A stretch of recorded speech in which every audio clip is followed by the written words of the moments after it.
மரியாதைக்குரிய தோழர் மகேஷ் அவர்களே, அவரோடு இணைந்து இந்த காஞ்சி மக்கள் மன்றத்தை மிக சிறப்பாக வழிநடத்தி வருகின்ற தோழர் ஜெர்சி அவர்களே, அதற்கும் அடுத்த நிலையில் மிகச்சிறப்பாக இளம் சிறார்களையும் குழந்தைகளையும் ஒருமுகப்படுத்தி அவர்களின் ஆற்றல்களை வெளிக்கொணர்வதில் பெரும்பங்கு ஆற்றி வருகின்ற அருமை தங்கை மேகலா அவர்களே, மகா அவர்களே, தோழர் மகேஷ் அவர்களுக்கு உற்ற பிள்ளையாய் எல்லா பணிகளிலும் தோளோடு தோள் நிற்கின்ற தம்பி தமிழ் அவர்களே, பாலு அவர்களே, ஏனைய காஞ்சி மக்கள் மன்றத்தின் தோழர்களே, இந்த நிகழ்வுக்கு வருகை தந்து மிகச் சிறப்பான ஒரு உரையாற்றி அமர்ந்திருக்கின்ற மறுமலர்ச்சி திராவிட முன்னேற்ற கழகத்தின் துணை பொதுச் செயலாளர் அன்புக்குரிய சகோதரர் நண்பர் மல்லை சத்யா அவர்களே, விடுதலை சிறுத்தைகளின் தலைவர் அன்புக்குரிய அண்ணன் திருமா அவர்களின் அன்புக்குரிய தளபதி என் அன்புக்குரிய நண்பர் துணை பொதுச் செயலாளர் வன்னி அரசு அவர்களே, விடுதலை சிறுத்தைகளின் மிக முக்கியமான முன்னணி தளபதிகளில் ஒருவராகவும் வழக்கறிஞராகவும் மிகச்சிறந்த பேச்சாளராகவும் திகழ்ந்து வருகின்ற காஞ்சி மக்கள் மன்றத்தின் உற்ற நண்பர் வழக்கறிஞர் பார்வேந்தன் அவர்களே, நிகழ்ச்சியில் பங்கெடுத்துக் கொண்டிருக்கின்ற மூத்த வழக்கறிஞர் அவர்களே, திராவிட கழகத்தின் மாவட்ட செயலாளர் முரளி அவர்களே, விடுதலை சிறுத்தைகளின் மாவட்ட செயலாளர்கள் அன்பு சகோதரர்கள் எழிலரசன் அவர்களே, ஆதவன் அவர்களே, என்னோடு வருகின்றிருக்கின்ற தமிழக வாழ்வுரிமை கட்சியின் முன்னணி நிர்வாகிகள் அருமை சகோதரர்கள் வேணுகோபால் அவர்களே, சுதாகர் அவர்களே, முருகானந்தம் அவர்களே, கல்பாக்கம் சுரேஷ் அவர்களே, செய்யூர் கங்காதரன் அவர்களே, செங்கல்பட்டு சீனிவாசன் அவர்களே, மதுராந்தகம் சதீஷ் அவர்களே, திருமதி அல்லி அவர்களே, சந்திரன் அவர்களே, அன்சார்பாய் அவர்களே, சேகர் அவர்களே, ஹரி அவர்களே, மணி அவர்களே, சீனு அவர்களே, ஜெகதீசன் அவர்களே, நவநீதம் அவர்களே, தம்பி கவியரசன், தம்பி தர்மேஷ் உள்ளிட்ட விமல் உள்ளிட்ட தமிழக வாழ்வுரிமை கட்சியின் காஞ்சி மாவட்டத்தினுடைய நிர்வாகிகளே, இந்த நிகழ்வுக்காக நன்றியுணர்வோடு பல மைல் தூரத்திலிருந்து நமது தங்கை செங்கொடிக்கு வீர வணக்கம் செலுத்தி அமர்ந்திருக்கின்ற அருமை சகோதரர் ரவிச்சந்திரன் அவர்களே, சகோதரர் மதுரை செந்தில் அவர்களே, மேடையிலே காஞ்சி மக்கள் மன்றத்தால் சிறப்பு செய்யப்பட்டு அமர்ந்திருக்கின்ற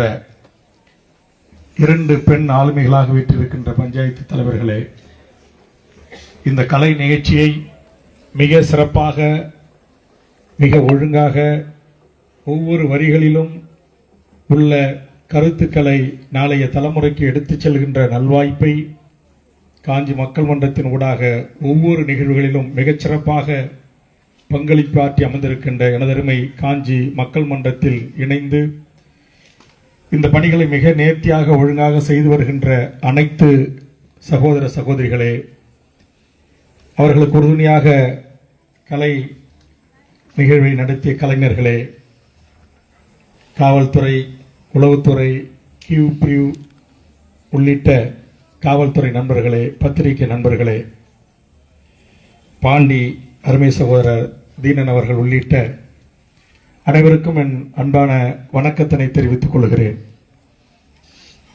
காஞ்சி மக்கள் மன்றம் தோழர் மகேஷ் எப்போதெல்லாம் என்னை அழைக்கிறார்களோ அப்போதெல்லாம் தட்டாமல் இந்த இடத்திற்கு வந்து கொண்டிருக்கிறேன். செங்கொடிக்கு இறுதி மரியாதை செலுத்துகின்ற தருவாயில் நான் இந்த பகுதிக்கு வருகை தந்தேன். அன்றையிலிருந்து இன்று வரை அவர் அழைத்த அத்தனை நிகழ்வுகளிலும் மே தின கூட்டங்களாக இருக்கலாம், பேரணியாக இருக்கலாம், போராட்டங்களாக இருக்கலாம், அத்தனைக்கும் தவறாமல் பங்கெடுத்துக் கொண்டிருக்கிறேன். கட்சி தலைவர் என்று சொன்னார், அதற்கு பிறகு சட்டமன்ற உறுப்பினரும் என்று சொன்னார்.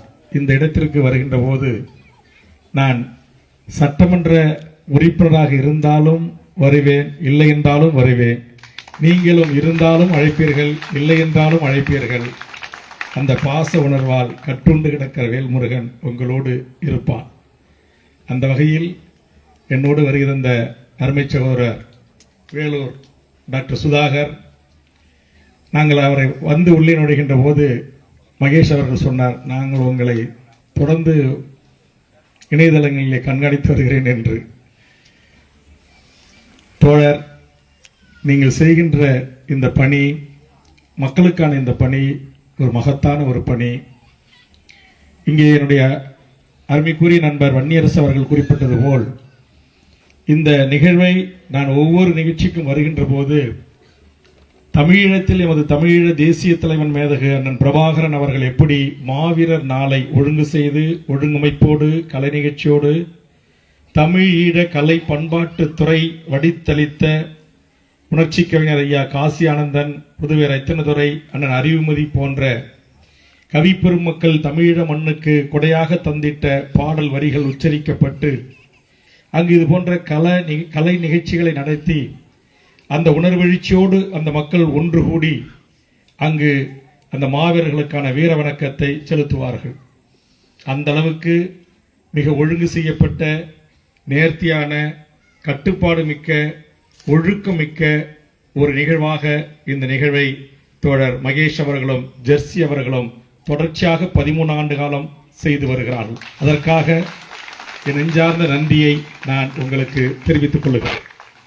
எல்லாவற்றிற்கும் மேலாக உழைக்கின்ற உண்மையான பாட்டாளி வர்க்கத்தின் பிள்ளைகளும், உண்மையான பாட்டாளி வர்க்கத்தில் இருந்து வந்திருக்கின்ற அடித்தள மக்களுமாகிய இந்த பழங்குடியின மக்கள் இவ்வளவு ஒழுங்கமைப்போடு, இவ்வளவு கட்டுப்பாடோடு இங்கு ஒன்று கூடி நிகழ்ச்சியை நிறைவு செய்து நீங்கள் கலையலாம் என்று சொல்லுகின்ற வரையில் ஒரு கட்டுப்பாடு மிக்க ஒரு தலைமைக்கு கீழ் ஒருங்கிணைந்து வந்து அமர்ந்திருக்கின்ற அனைத்து என் பழங்குடி உறவுகளுக்கும் முதலில் என் நெஞ்சார்ந்த நன்றி. நாங்கள் ஆண்ட கட்சிகள் அல்லது ஆண்ட சாதிகள் அல்லது மதத்தின் பெயரால் பெருமை பேசிக் கொள்கின்ற அரசியல் இயக்கங்கள் ஒரு 500 பேரை வைத்து ஒரு கூட்டம் நடத்துவதற்குள் எத்தனை குடிகாரர்கள், இடைச்சர்கள், எத்தனை ஆட்டம் பாட்டம் கொண்டாட்டம், இடையில் கேள்விகள், பிரச்சனைகள், காவலர்கள் வர வேண்டும் அல்லது மாநிலம் மாவட்டம் இறங்கி சென்றவர்களை கட்டுப்படுத்த வேண்டும், மட்டுப்படுத்த வேண்டும். எந்த தேவையும் இல்லாமல் தன் கண்ணசைவில் இந்த அமைப்பை, இந்த நிர்வாகத்தை மிகச்சிறப்பாக ஆளுமை செலுத்துகின்ற எங்கள் ஆண் தாய் ஜெர்சி அவர்களுக்கும் எங்கள் மகேஷ் அவர்களுக்கும் நான் எத்தனை முறை நன்றி சொன்னாலும் தகும். அதற்கு அவர் தாயாக, அதுவும் ஆண் தாயாக என்று நான் குறிப்பிட்டேன். அதற்கு காரணம், இங்கே அங்கே ஒரு 5-6 குழந்தை செல்வங்கள், இங்கே ஒரு 5-6 குழந்தை செல்வங்கள். மணி 9 நெருங்கிவிட்டது. மகேஷ் எனது அருகில் உட்கார்ந்து கொண்டு கண்ணை தான் அசைத்தார். இங்கே நம் பாலு அவருடைய துணைவியார் அந்த கண்ணசைவுக்கு ஏற்றவாறு தன் அறைக்கு சென்றார். அங்கே அடுக்கி வைக்க விட்டிருந்த பிஸ்கட்டுகளை எடுத்து வந்தார். அந்த குழந்தை செல்வங்களுக்கு வழங்கினார். அதிலும் எந்த குழந்தைகளுக்கு வழங்க வேண்டும் என்பதை கூட தன் கண்ணசைவிலேயே தெரிவித்தார். அதை புரிந்து கொள்கின்ற ஆற்றல் மிக என் சகோதரிகள் காஞ்சி மக்கள் மன்றத்துக்கு கிடைத்த மிகப்பெரிய வரம். அது மேகலையாக மணி மேகலையாக இருக்கலாம், மகாவா இருக்கலாம். அதை தொடர்ந்து இருக்கின்ற அனைத்து சகோதர சகோதரிகளை இந்த 13 ஆண்டு காலமாக இந்த மேடையில் தோன்றி இந்த மண்ணுக்கும் மக்களுக்கும், உழைக்கும் மக்களுக்கும், உண்மையான பாட்டாளி வர்க்கத்திற்கும் போராடுகின்ற இந்த 2 தாய்களை எத்தனை முறை எவ்வளவு பாராட்டினாலும் தகும். முதல் முறையாக இங்கு மகாவும் மணிமேகலையும் ஜெர்சியும் மேகலையும் இன்றைக்கு இங்க வந்து பேச வச்சு அந்த தாய் அழகு பார்த்தாங்க. சரி, அவங்க ஏதாச்சும் பேசுவாங்க அப்படின்னு பார்த்தா 3 பேரையும் பேச வைத்தார்கள். உண்மையிலேயே நான் முதல் முறையா இவங்க 3 பேருடைய உரையை இந்த பொது அரங்கின் ஊடாக கேட்கிறேன். எவ்வளவு பயிற்சி, எவ்வளவு பக்குவம், எவ்வளவு படிப்பு.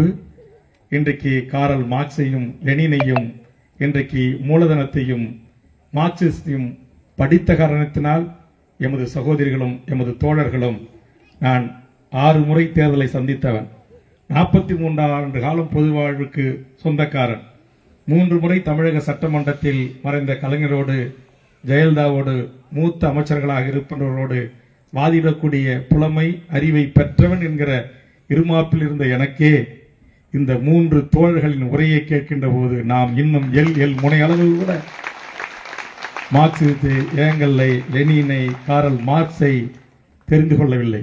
நான் தெரிந்து கொண்டதெல்லாம் தோழர் தமிழரசனை, தமிழ் தேசிய தலைவன் பிரபாகரனை.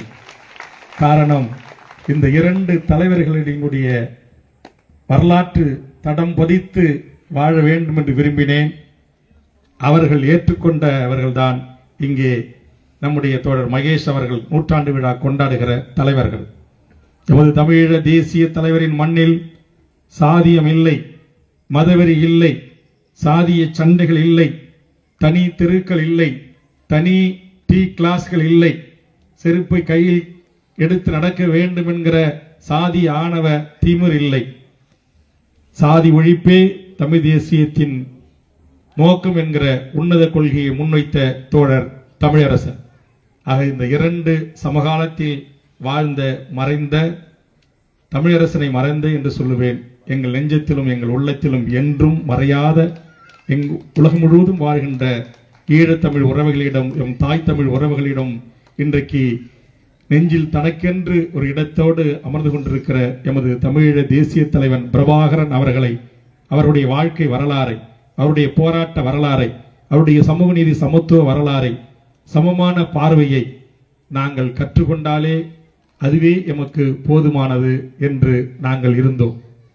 அந்த வகையில் இன்றைய இந்த செங்கொடியினுடைய 13வது ஆண்டு நினைவேந்தலில் இந்த தோழருடைய உரை, தோழர் வன்னியரசனுடைய உரை, மல்லை சத்யாவினுடைய உரை, பார்வேந்தனுடைய உரை, வாய்ப்புகள் இருந்தால் எங்கள் மூத்த வழக்கறிஞரும் திராவிட கழகத்தின் விடுதலை சிறுத்தைகள் தமிழக வாழ்வுரிமை கட்சியினுடைய எத்தனையோ இங்கு பேச்சாளர்கள் இருந்திருக்கிறார்கள். ஆனால் தோழர் மகேஷ் அவர்கள் இதே நாங்களா இருந்தா, இல்லை வன்னியே இருந்தா, இல்லை அண்ணன் திருமாவே இருந்தா மேடையை தொகுத்து நடத்தினார், இல்லை மாவட்ட ஆதவனோ எழிலரசனோ ஒழுங்கு செஞ்சா தலைவர் கூட்டு சொல்லுவார் 2 நிமிஷம் கொடுப்பா அவர் அப்படின்னு. ஆனால் மகேஷ் தோழர்கிட்ட அது ஆகாது. அவர் யாரை முடிவு பண்ணார்? 3 பேர் பேசுறோம்னா 3 பேர் தான். இங்க அப்படி இல்லை, இருக்கட்டும், இந்த அரசியலுக்காக நம்ம கொஞ்சம் முகஸ்துதிகளாக சொல்லணும்ல, அதுக்கெல்லாம் இங்கே இடமே கிடையாது. அவர் வெட்டு 1 துண்டு 2 அப்படிதான் ஒரு கட்டுக்கோப்பான ஒரு கம்யூனலை, ஒரு இயக்கத்தை வழிநடத்த முடியும். சமரசமற்று இன்றைக்கு சாதி ஒழிப்பிலும் பாட்டாளி வர்க்கத்தின் விடுதலைக்கும் உழைக்கும் மக்களின் உரிமைகளுக்கும் சென்னையில் கோட்டையின் கதவை தட்டுவதிலிருந்து உள்ளூராட்சி மாவட்ட ஆட்சித்தலைவராக இருக்கலாம், எஸ்பியாக இருக்கலாம், டிஎஸ்பியாக இருக்கலாம், கோட்டாட்சியராக இருக்கலாம், தாசில்தாராக இருக்கலாம், மருத்துவமனையில் மருத்துவர் இல்லை என்றால் அங்கே சென்று சாட்டையை சூட்டுவதாக இருக்கலாம். எல்லாவற்றிலும் இந்த உண்மையான இந்த பாட்டாளி வர்க்கத்தின் உரிமைகளுக்காக களம் காணுகின்ற ஒரு சிறு அமைப்பு.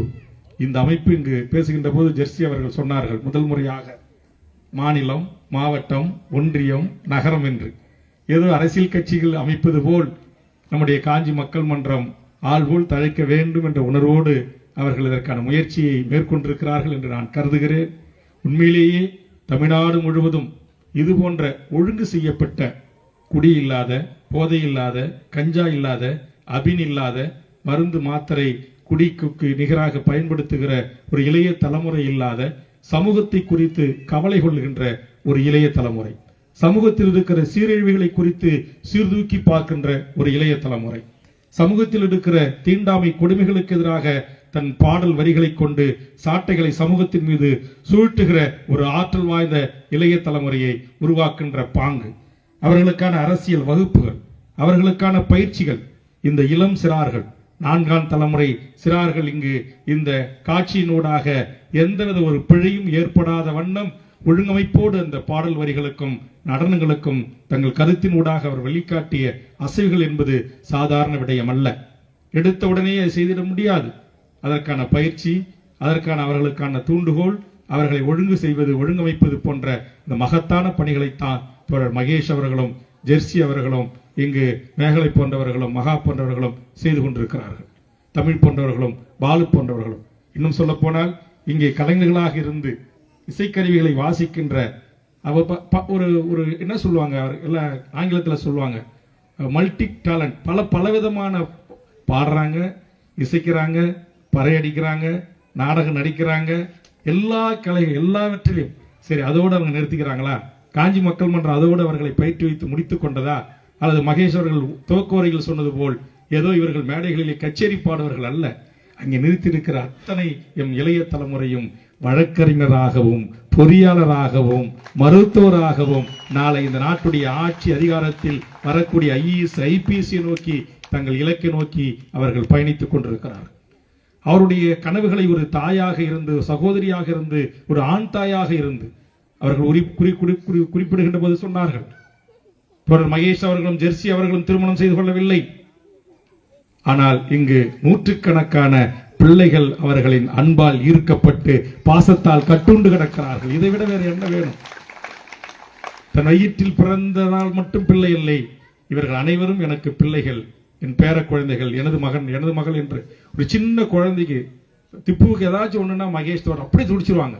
அதே மாதிரிதான் ஒவ்வொரு குழந்தைக்கும். இன்றைக்கு நான் பார்த்த 13 ஆண்டுகளுக்கு முன்பாக நான் தூக்கிய குழந்தைகள் எல்லாம் இந்த மேடையிலே தோன்றி ஆடுகிறது என்று சொன்னால், பாடுகிறது என்று சொன்னால் எவ்வளவு மகிழ்ச்சியாக இருக்கிறது, எவ்வளவு ஒரு புரிதலோடு இருக்கிறார்கள். நான் வந்த அந்த பச்சை குழந்தைகள் என்கிட்ட வந்து வணக்கம் சொல்லி கை கொடுத்து நல்லா இருக்கீங்களான்னு கேட்டேன். நீ என்ன படிக்கிற? நான் 2வது படிக்கிறேன். இன்னொரு குழந்தை வந்து நல்லா இருக்கலான்னு கேட்டுச்சு. நீ என்ன படிக்கிற? நான் 1வது படிக்கிறேன். இன்னொருத்தர் வந்தார், அவரு நீ என்ன படிக்கிற? நான் 5வது படிக்கிறேன். உண்மையிலேயே இது போன்ற எங்களுக்கெல்லாம் நிறைய மன அழுத்தங்கள் இருக்கும், நிறைய பிரச்சனைகள் இருக்கும். கூட வன்னியரசர் அவர்கள் குறிப்பிட்டது போல், என்னதான் நான் ஒரு சாதிய வட்டத்துக்குள், ஒரு சாதிய சமூகத்தில் இருந்து தொடங்கப்பட்ட அரசியல் கட்சியில் 2ஆம் கட்ட தலைவராக, இந்த கட்சியின் இணை பொதுச் செயலராக பணியாற்றி, சட்டமன்றத்தின் முன்வரிசை தலைவராக, கொறடாவாக, துணைத் தலைவராக பணியாற்றி, அப்போது கூட நான் ஒரு சமூகத்தின் மோதலுக்கு வித்திடாமல் மிக நிதானமாக என்னுடைய நகர்வுகளை கடலூர் மாவட்டத்தில் ஒருங்கிணைத்து நடத்தியிருந்தாலும் கூட, இன்னும் நான் இருந்த இடத்திலிருந்து வந்ததன் விளைவாக இன்னமும் சாதிய ரீதியாகவே பார்க்கப்படுகின்ற பார்வை, அதனால் எமக்கு மறுக்கப்படுகின்ற பல்வேறு மேடைகள், ஊடகங்கள், பத்திரிகைகள், இருட்டடிப்பான செய்திகள். இங்கே வன்னியரசு அவர்களுக்கு தெரியும், பார்வேந்தன் அவர்களுக்கு தெரியும், தமிழ்நாடு விடுதலைப்படையை நடத்திய தோழர் தமிழரசனுக்கு பிறகு, அவருடைய மறைவுக்கு பிறகு ஆதிக்க அரச பயங்கரவாதம் எங்கெல்லாம் தலைவிரித்தாடுகிறதோ, சிதம்பரம் பத்மினி, முத்தாண்டிக்குப்பம் வசந்தா, குள்ளஞ்சாவடி விருப்பலிங்கம், குள்ளஞ்சாவடி வடலூர் செல்வம் படுகொலை, இப்படி எங்கெல்லாம் காவல்துறை அடக்குமுறைகளை கையாண்டதோ அங்கெல்லாம் தமிழ்நாடு விடுதலைப்படை அன்று 2ஆம் கட்ட தலைவர்களாக இருந்து அதை வழிநடத்தியவர்களுக்கு எல்லாமுமாக இருந்து உண்மையான தமிழ் தேசிய போராளிகளாக ஆக்கி மிக பிற்படுத்தப்பட்ட சமுதாயத்தைச் சேர்ந்தவர்களும் ஒடுக்கப்பட்ட தாழ்த்தப்பட்ட சமுதாயத்தைச் சேர்ந்தவர்களும் கரங்கோர்த்து கைகோர்த்து நடத்திய தாக்குதல் அத்தனைக்கும் பின்புலமாக இருந்தவர். அவர்களுக்கான மேல்முறையீடு சென்னை உயர்நீதிமன்றம், உச்ச நீதிமன்றமாக இருந்தாலும் வழக்கின் செலவை ஏற்றுக்கொண்டவன். குள்ளஞ்சாவடி காவல் நிலைய தாக்குதலுக்கு பிறகு ஆலப்பக்கம் முருகேசன் போன்றவர்களை, மாறன் போன்றவர்களை, சுப இளவரசன் போன்றவர்களை, ஜான் பீட்டர் போன்றவர்களை, தடா ஜான் பீட் பல்வேறு போராளிகளை சென்று சிறையில் சந்திப்பதற்கு கூட அவர் உடன் பிறந்தவர்கள் கூட அஞ்சிய போது, காவல்துறை மிரட்டிய போது துணிந்து அந்த தாக்குதலை நடத்திய போராளிகளுக்கு சிறையில் என்ன வேண்டும் என்று தேடி சென்று உதவியவன். உண்மையான தமிழ் தேசியத்தின் பால் ஈர்க்கப்பட்டு அந்த தமிழ்நாடு விடுதலைக்கு படைக்கும் பின்னால் இருந்து இயங்கியவன். ஆனால் இன்னைக்கு யாரோ சொந்தம் கொண்டாடுறான், நாங்க தான் தமிழ் தேசிய போராளி, நாங்க தான் சான்றிதழ் தரணும் அப்படின்றான். ஆனால் உண்மையான போராளிகள் ஏதோ பல்வேறு இடங்களில் மறைக்கப்பட்டும் மறுக்கப்பட்டும் அவர்கள் வம்பு தும்பு வழக்குகளை சுமந்து குடும்பங்களை இழந்து பல்வேறு தியாகங்களை செய்து இன்னும் தமிழ்நாட்டின் பல முனைகளிலே மிகச்சிறந்த ஆளுமைகளாக, நேர்மையாக, தனிமனித ஒழுக்கம் உள்ளவர்களாக உண்மையான தமிழ் தேசிய போராளிகள் களத்தில் இருக்கிறார்கள். ஆனால் இன்றைக்கு தமிழ் தேசியம் பேசியவர்கள், பேசிக்கொண்டு இருப்பவர்கள், யூடியூப்களிலே வருகின்ற செய்திகள், பாலியல் செய்திகள், சொந்த கட்சியில் பெண்களுக்கான பாதிப்புகள், இதையெல்லாம் எண்ணுகின்ற போது உண்மையிலேயே வேதனையாக இருக்கிறது. ஆக அந்த அடிப்படையில் தான் தந்தை பெரியாரையும், புரட்சியாளர் அம்பேத்கரையும், காரல் மார்க்ஸையும், ஐயன் திருவள்ளுவரையும் வழிகாட்டி தலைவராக ஏற்றுக்கொண்டு தமிழ்நாட்டில் உண்மையான சமத்துவ சமூக நீதிக்கான ஒரு அரசியல் கட்சியாக தமிழக வாழ்வுரிமை கட்சி அனைத்து மக்களுக்குமான கட்சியாக என்னால் முன்னெடுத்து செல்லப்படுகிறது. ஆனால் எல்லாரோடும் பகைமை பாராட்டால், இங்கே சொன்னாரே அருமைச்சர் நண்பர் வன்னியரசு, இந்த மண்ணின் மக்களில் ஒருவராக இருக்கின்றவர்களை அவர்கள் சார்ந்த மொழி ரீதியாக பிரித்து பேசுவது, அவர்கள் இந்த மண்ணுக்கு இங்கே ரவிச்சந்திரன் வந்திருக்கிறார். அவருடைய பங்களிப்பு ஈழத்தில் நம் இனம் அழிந்த போது தீக்குளித்து மாண்டவர்களில் 4 இன்றைக்கு சொல்கின்றவர்கள் பேசுகின்ற அந்த தாய்மொழிக்கு சொந்தக்காரர்கள். இந்த மக்களோடு 2 கலந்து வாழக்கூடியவர்களை அந்நியப்படுத்துவது, பிரித்து பார்ப்பது, மொழி சிறுபான்முறை எதிரியாக பூர்வகுடி தமிழ் மக்களிடத்தில் நிறுத்துவது ஆக இந்த அரசியல் எல்லாம் செய்யாமல் தந்தை பெரியாரையும் புரட்சியாளர் அம்பேத்கரையும் காரல் மார்க்ஸையும் சமகாலத்தில் லெனின், ஸ்டாலின் இவர்களை பற்றி எங்களுக்கு தெரியாது, இவர்களுக்கு ஒட்டுமொத்த உருவமாக திகழ்கின்ற என் உயிரினும் மேலான தமிழீழ தேசிய தலைவர் பிரபாகரன் அவர்களின் அந்த ஒழுக்கத்தையும் அந்த கட்டுப்பாட்டையும் அந்த பெண்களுக்கான சம பங்கு எல்லாம் வாயால பேசுவான். ஆனா அந்த தலைவன் தான் பெண்களுக்கு எல்லா இடங்களிலும் சம வாய்ப்புகளை கொடுத்தார், சம பங்களித்தார். அது ராணுவ தளபதியா, பெண் தளபதியா, ஆண் தளபதி, ஆண் தளபதியா, பெண் தளபதி, புலனாய்வு தளபதி ஆனா, புலனாய்வு தளபதி பெண் என்று எல்லா இடங்களிலும் கரும்புலிகளாக அங்கேயர்கண்ணி வெடிக்க வேண்டுமா, ரங்கன் வெடிக்க வேண்டுமா, மில்லர் வெடிக்க வேண்டுமா, அடுத்தடுத்த பெண் கரும்புலிகள் உயிர் கொடையில் கூட சமபங்கு பெண்களுக்கு கொடுத்திட்ட இந்த மகத்தான தலைவர். ஆக அந்த தலைவனை படித்து அந்த தலைவனுடைய விடுதலை போராட்டத்தை உணர்ந்து இங்கே கூட தமிழீழம் குறித்த ஒரு பாடல் ஒலித்தது, என் கண்களில் நீர் சொரிந்தது. ஒவ்வொரு பாடல்களையும் ஏதோ பாடல்களை கேட்டோம், ரசித்தோம், கைத்தட்டினோம், சென்றோம் என்று இருக்கக்கூடாது. இங்கு பாடப்பட்ட இந்த குழந்தை செல்வங்களால் பாடப்பட்ட அத்தனை பாடல்களிலும் இருக்கின்ற கருத்தாக்கம் என்ன, அவருடைய பொருள் என்ன, இந்த சமூக மாற்றத்திற்கானது, புரிதலுக்கானது, தீரத்தோடும் வீரத்தோடும் உரிமைக்காக ஒடுக்கப்பட்ட விளிம்புநில மக்களின் வாழ்வுரிமைக்காக களத்தில் நின்று போராட வேண்டும் என்கிற உத்வேகத்தை நம் உள்ளங்களிலே விதைக்கின்ற பாடல் வரிகள். ஆக தொடர்ச்சியாக மக்கள் மன்றத்தினுடைய நிகழ்வுகளிலே பங்கெடுக்கின்ற போது உண்மையிலேயே செங்குடியினுடைய ஈகம் தியாகம் செய்த இந்த நாளில் இது போன்ற ஒரு புத்துணர்ச்சியை பெற்றுக் கொள்வதற்காக நல் வாய்ப்பாகத்தான் இதை நான் பார்க்கிறேன். நான் கூட இதுக்கு வரும்போது எங்க கட்சிக்காரங்களுக்கெல்லாம் சொல்லுவேன், ஏன்னா அவன் கொஞ்சம் அந்த டிஸ்டன்ஸே மெயின்டைன் பண்ணுவான். இங்க கூட நான் வரும்போது என் உதவியாளர்கிட்ட சொல்லிட்டு வந்தேன், 13 வருஷம் ஆச்சுப்பா இங்க இருக்கிற நம்ம பசங்களை வந்து இதுல கலந்துங்க உட்காருங்க அப்படின்னா இன்னும் ஒட்ட மாட்டேன்றான் அப்படின்னு சொல்றேன். அது இன்னும் சாதிய சமூகமாக இருக்கிறான், இன்னும் அந்த புரிதலுக்கு வரல, ஒரு தெளிவு பெறல. ஆனா இது போன்ற நிகழ்ச்சிகளிலே அவர்கள் காணுகின்ற போது, இங்கு நம்முடைய சகோதர சகோதரிகளினுடைய பேச்சுகளை உள்வாங்குகின்ற போது, இந்த இசையின் ஊடாக இவர்கள் இந்த ஆழம் மிக்க கருத்து மிக்க செய்திகளை நமக்கு கடத்துகின்ற போது அதை உள்வாங்கி அவர்கள் என்னோடு கைகோர்க்க மாட்டார்களா, இன்னும் வேகமாக பொது நீரோட்டத்தில் கலந்து பயணிக்க மாட்டார்களா என்கிற ஆவலின் அடிப்படையிலே அழைப்பேன். ஆக அந்த வகையில் இந்த நிகழ்வு மிகச்சிறப்பாக தோழர் அவர்களால் தலைமையேற்று நடத்தப்பட்டிருக்கிறது.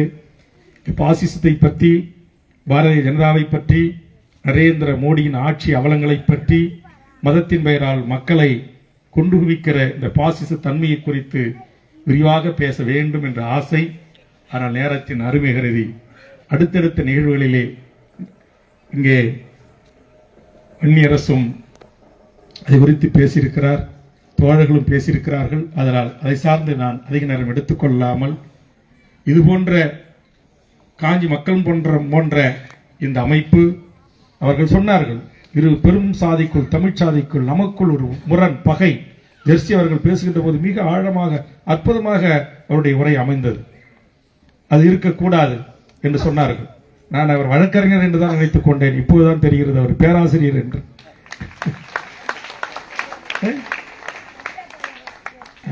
ஆக உண்மையிலேயே ஒரு பேராசான் தான், அவர் பேராசிரியர் தான். காரணம், காஞ்சி மக்கள் மன்றத்தில் பயிகின்ற அத்தனை மாணவர் செல்வங்களுக்கும் இன்றைக்கு கம்யூனிசம் என்றால் என்ன, முதலாளித்துவம் என்றால் என்ன, தொழிலாளர் வர்க்கம் என்றால் என்ன என்கிற தெளிவான கருத்துக்களை என் இளைய தலைமுறை பிள்ளைகளுக்கு எடுத்துச் சொல்லுகின்ற பேராசிரியராகத்தான் நானும் அவரை பார்க்கிறேன். அந்த வகையில் ஆனா எல்லா பேராசிரியருக்கும் மேல இங்க அண்ணன் திருமா வந்திருந்தாலும், நான் வந்திருந்தாலும், அண்ணன் வைகோ வந்திருந்தாலும், அண்ணன் குளத்தூர் மணி வந்திருந்தாலும், எல்லாருக்கும் மேல ஒரு பேராசிரியர் இருப்பாங்க. எல்லாரையும் அதிகாரம் செலுத்தி எல்லாரையும் எந்த நேரத்தில் எப்படி முடிவுக்கு கொண்டு வர வேண்டும் என்கிற பெரும் பேராசிரியர், துறை தலைவர் நம்ம தோழர் மகேஷ் அவர்கள். அது யாரா இருந்தாலும் சொல்லிடுவாங்க, சீட்டு கொடுத்துருவாங்க. எனக்கு இன்னும் கொடுத்துருவாங்கன்னு நினைக்கிறேன். அதனால சொல்லுகிறேன், தோழர் மகேஷ் அவருடைய தலைமையில், ஜெர்சி அவருடைய ஒருங்கிணைப்பில் இது போன்ற ஒரு ஒழுங்குமிக்க, அனைத்து உரிமைகள் மறுக்கப்பட்ட, அரச பயங்கரவாதத்திற்கு எதிராக, அரசு அடக்குமுறைக்கு எதிராக ஒரு ஏழை மக்களுக்கு ஒரு பிரச்சனை. அன்னைக்கு ஜெர்சி மகேஸ்வரன் என்னை வந்து சந்திச்சாங்க. ஒரு பெரிய ஏதோ ஒரு மனு கொடுப்பாங்க, 2 மனு கொடுப்பாங்கன்னு பார்த்தேன். பல மனுக்கள் இருந்துச்சு. எல்லாம் இங்கே அமைந்திருக்கின்ற உண்மையான இந்த உழைக்கும் மக்களுக்கான பிரச்சனைகளை குறித்து. ஆக அதுபோல் சமூகத்தின் மீது மக்களை நேசிக்கின்ற, மண்ணை நேசிக்கின்ற, அவர்களின் வாழ்வுரிமையை நேசிக்கின்ற இது போன்ற ஆளுமைகள், இது போன்ற தலைமைகள் கிடைத்திருப்பது அரிது. இதை சரியாக பயன்படுத்தி கொண்டு அவர்கள் முன்னெடுக்கிற அத்தனை நிகழ்வுகளிலும் எனதருமை உண்மையான இந்த உழைக்கும் வர்க்கம் உறுதுணையாக இருந்து தமிழ்நாடு முழுவதும் இது மிகச்சிறப்பாக பரவ வேண்டும். இது போன்ற அமைக்கப்பட்ட அமைப்புகள், இயக்கங்கள் வலுப்பெற்றால்தான் ஆதிக்க சனாதன சக்திகளை நாம் எதிர்கொள்ள முடியும், அவர்களை வீழ்த்த முடியும். இவர்கள் RSS பரிவார கும்பல் என்கிற ஒழுங்கமைக்கப்பட்ட ஒரு இயக்கமாகவே கோடிக்கணக்கான ரூபாய்களை கொட்டி இறைத்து அவர்கள் ஒரு ஒழுங்கமைக்கப்பட்ட ஒரு படையை உருவாக்கி வருகிறார்கள். அது போன்றவர்களை நாம் எதிர்கொள்ள வேண்டும். கருத்தியல் ரீதியா, கொள்கை ரீதியா, சித்தாந்த ரீதியா என்றால் இது போன்ற ஒழுங்கமைக்கப்பட்ட காஞ்சி மக்கள் மன்றங்கள் தமிழ்நாடு முழுவதும் பரவ வேண்டும் என்று வாழ்த்தி இந்த நல்வாய்ப்பை, அதாவது எப்போதும் எனக்கு வந்து அஞ்சலி செலுத்துவதற்கு அது மாவீரர் நாளுக்காக இருந்தாலும் இதற்கு அழைக்கப்பட்டாலும் எனக்கு அந்த வாய்ப்பை தோழர் மகேஷ் அவர்களும் காஞ்சி மக்கள் மன்றம் தரும். அதை கூட ஒரு கம்யூனில கூட்டி அதை ஒரு ஜனநாயக ரீதியாக அதில் ஒப்புதலை பெற்று அதையும் நடைமுறைப்படுத்துவார் நம்முடைய தோழர் மகேஷ் அவர்கள். அந்த வகையில் இந்த 7 விடுதலைக்கும் 3 தூக்கு கயிறை அறுப்பதற்கும் தமிழ்நாட்டின் ஒரு மாபெரும் மக்கள் புரட்சி, மக்கள் எழுச்சி வருவதற்கும் தன்னுயிர் தந்திட்ட எங்கள் அன்பு சகோதரி செங்கொடிக்கு என் வீர வணக்கத்தை செலுத்தி வாய்ப்புக்கு நன்றி கூறி நிறைவு செய்கிறேன். நன்றி, வணக்கம்.